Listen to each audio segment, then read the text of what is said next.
Yes, and this is how we really end. I wouldn't say this is the end of this arc, of the White Knight invasion arc, for a lot of people have been calling it, but this is definitely the end of a big part of this arc, where it's like,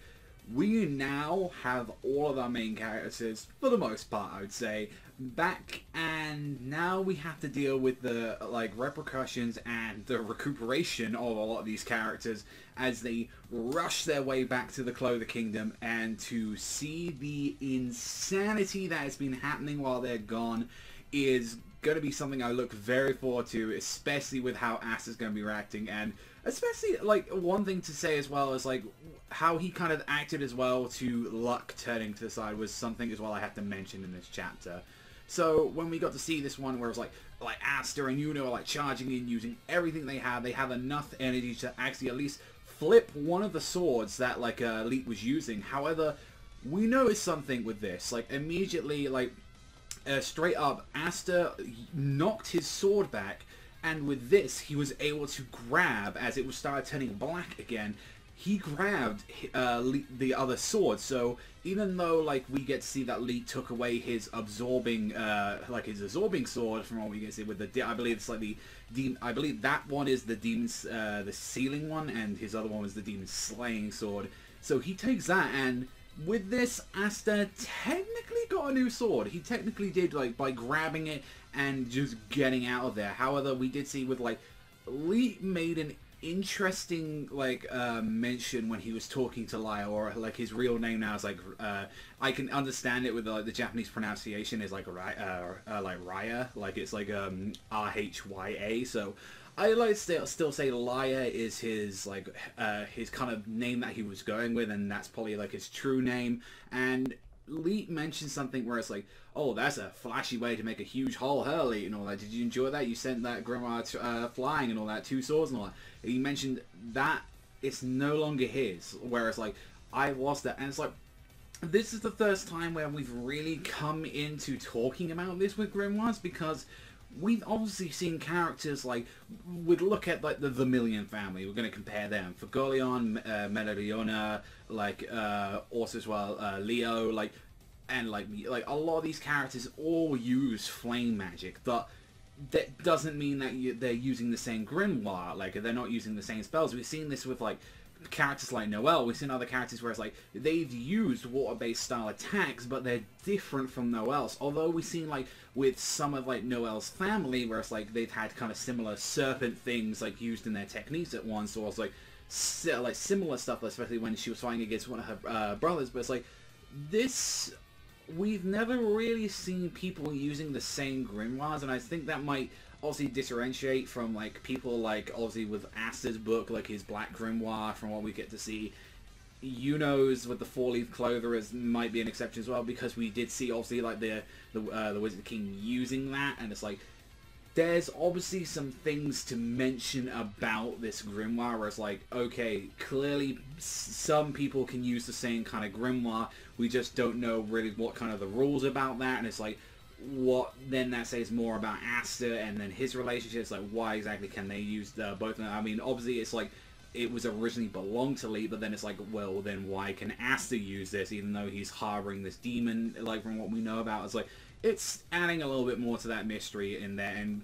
we get to see this like, oh yeah, like let's have a look at like all the other characters that we get to see, like all of them joining up again. So we get to see a Luck and like all his crew, Fragile, all of them that got like, they met up again, and it was like, this, like, overall, I think if we're including, like, Raya, we're including Lee, we have, like, I believe they have 10, they have around about the same amount of members that they had when they first introduced themselves, when they had, like, the teleport guy, Sally, the zombie dude, and, like, if we're counting the irrelevant ice dude from the first fucking arc, and, like, adding a bunch of the, fucking the witch lady and like 1 or 2 other guys, I would like to say they including like their losses of like the third eye as well, I'd say they're pretty much back to where they was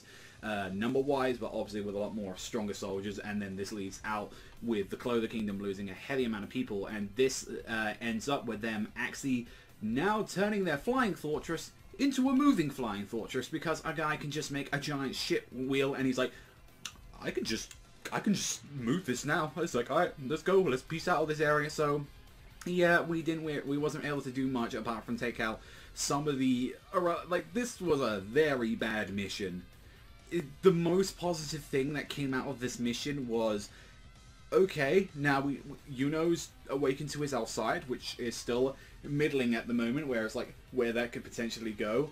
Asta technically got a new sword, but then he lost one at the same time, and we don't know the ability of this one yet. He just was happened to grab it, and we know that Lee can somehow activate them just by touching them. So we don't know, like, if anything,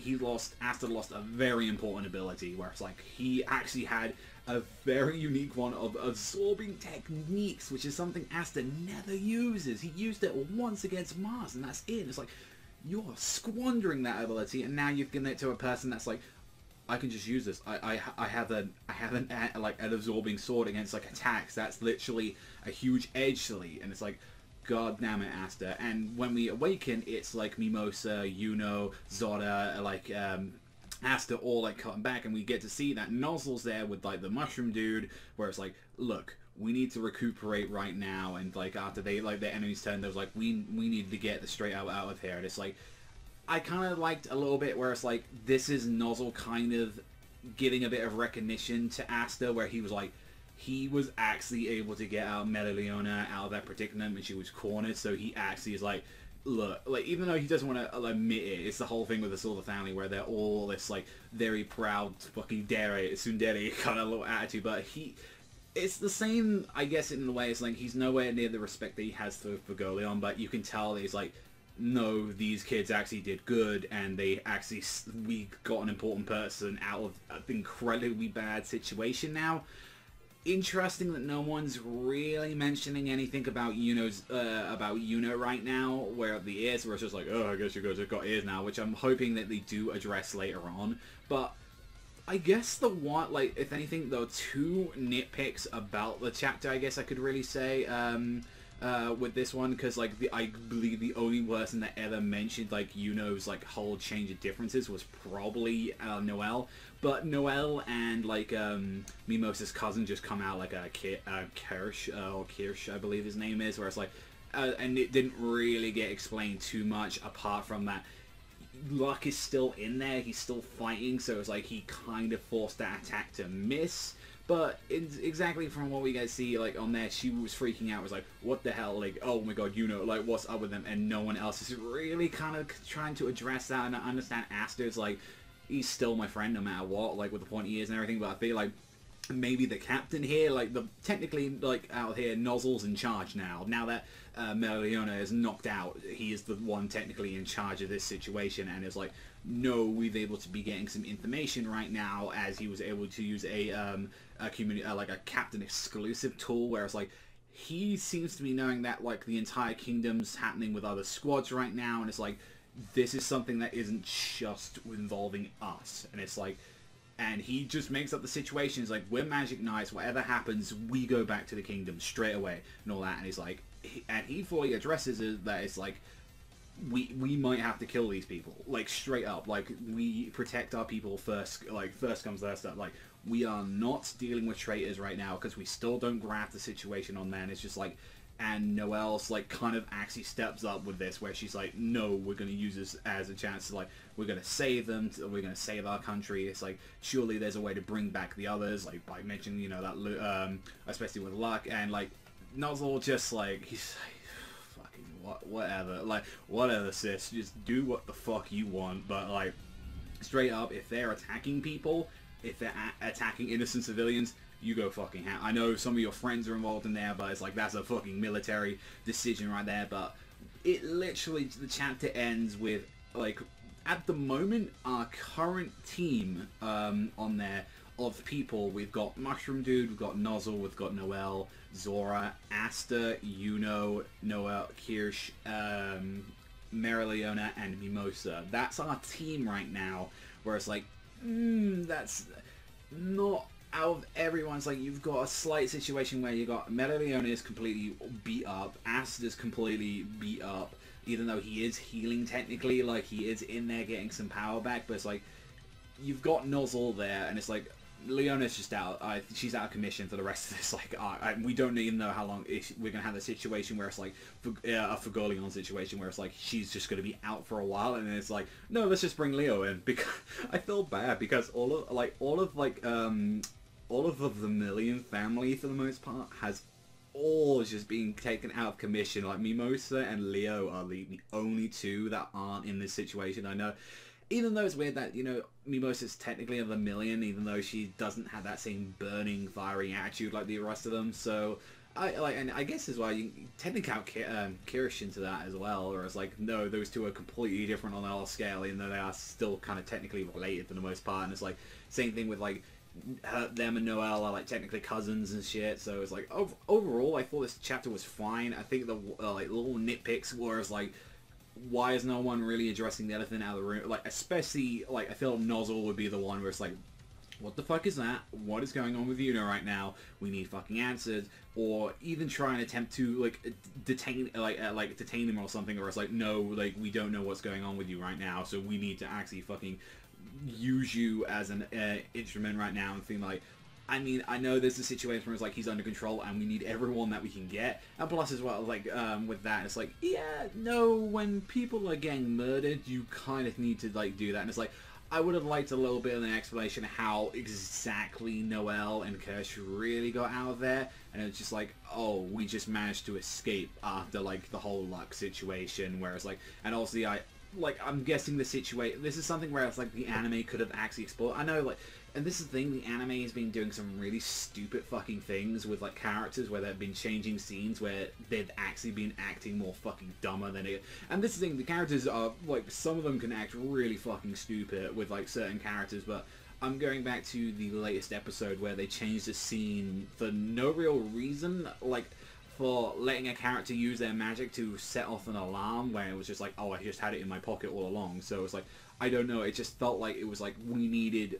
7 additional seconds, or even that, just like we needed 15 seconds of additional content, and we made characters stupid by saying, now be a good boy and run away. And it's like, so it's a mixed thing where it's like, I kind of hope they would have explained it, where even just if there was like a little panel where the whole explosion of distraction, like Noelle and Kirsch use this as an opportunity to just get out of there. So a little like that, and like just no one addressing the Yuno thing, or like their nitpicks at the end, because at the end of the day I feel like the Noelle one's going to be brushed aside, but the Yuno one was like, no, that actually kind of needs to, like, actually happen on that. So that leads with our next question, is like, how are they going to fix this on there, where it's like, clearly, like, Asta's, like, ability, and maybe that, like, if anything, like, that might resolve with the sword as well. Like, we don't clearly know what's going on with Asta's sword. He's got a new one, so that'll be interesting how they melt. That's gonna be interesting for like a game or something like that, where it's like Asta's fighting style is like he's using also like a different version of like I was looking at that sword and I was like, listen, I'm looking at it, it's like it's the design, or at least anything like the sword tilt of it was definitely reminding me of the two-handed, even though it was a one-handed sword, and it was like it isn't a claymore and it isn't like how is they're using. So it's like they're definitely all very like old, like medieval swords, and it's like the more thing is like, what is that ability gun on there, and that's something we're going to explore, whereas like, can Asta use that in some way to actually help turn these people back into normal? Is there some sort of ancient ritual to kind of get the souls out of them? Like, it's a whole mixed up thing right now that we have to find out, and the more time that goes on, the more worrying, where it's like, we won't be able to turn some of these people back into normal. So they need to turn people, we might find that out when they go back to the Blackpool base, when we see people like Gauch there, and it's like, maybe they'll use him as the example of like, trying out Asta's new sword. So we'll wait and see. But that's all from me. Thank you so much for watching, and I'll see you guys though next time.